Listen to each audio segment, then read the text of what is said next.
Welcome to Fearless Stories, where money meets humanity.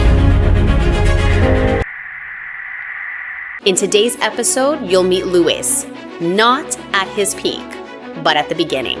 Sirens were the lullaby. Arguments leaked through thin walls. Gunshots cut the night open like punctuation marks you couldn't ignore. Luis grew up in the projects in Brooklyn. Second floor, right above the basketball courts. The hallway smelled like piss and bleach. Graffiti crawled up cracked walls. Elevators stalled so often you planned your life around the stairs. Men sold drugs in the hallway like it was a corner store. On Saturdays, the apartment smelled different, clean. His mom woke early to scrub floors and cook. For a few hours, the place felt safe, full. Then the fridge would empty fast. 5 kids grow quickly. Hunger doesn't wait. His parents separated when he was 1.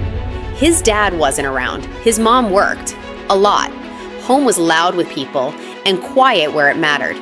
After school, danger didn't knock. It just showed up. Machetes pulled out by kids he knew. Guns flashed between men arguing over nothing.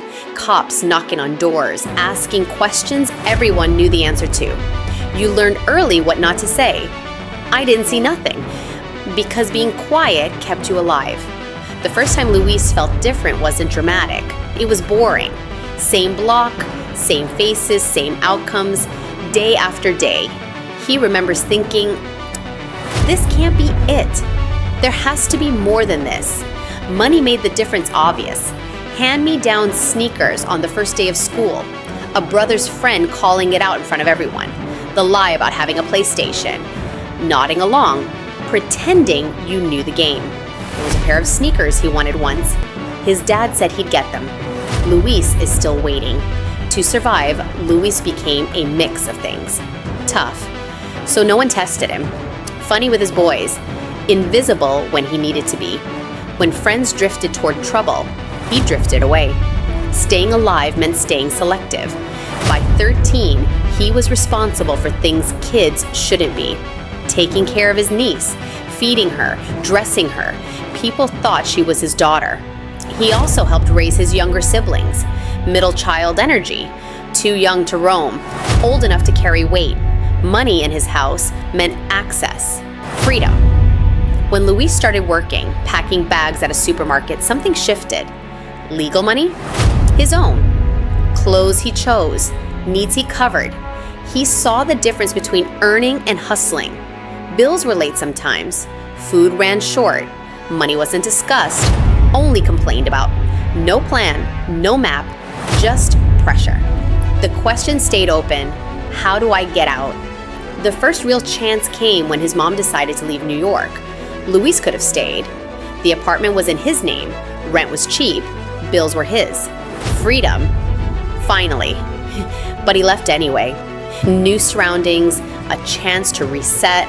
Then life pressed harder. A son was born, a job with no future. A clock started ticking. Luis wanted more for his son than survival stories.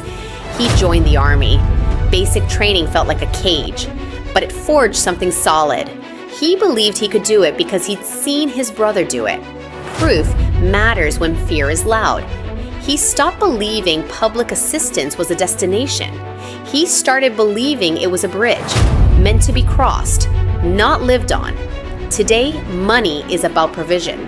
Bills first, security second. Saving isn't fear, it's preparation. Debt only if it serves the family. Cash on hand, just in case. Here's the truth. Luis learned the hard way. Where you start explains you. It doesn't define you. And if any part of this feels familiar, if you're still in the hallway, still nodding along to conversations you can't afford, there's more to your story than the block you're standing on. Because fear is not your legacy. Freedom is. Before you go, let me ask you something real. What version of normal are you accepting that doesn't actually belong to you? And what environment do you need to change to become who you're meant to be? So take a second, think about it, share your story, and drop it in the comments. Not just for me, but for the person who might read it and realize they're not alone. If this episode sparked something in you, if it made you feel seen, or just a little less ashamed about your money story, then stay with me. We're building something here. It's something honest, something human, something fearless. And next week, we will continue our next real story. You don't want to miss it. I'll see you in the next episode.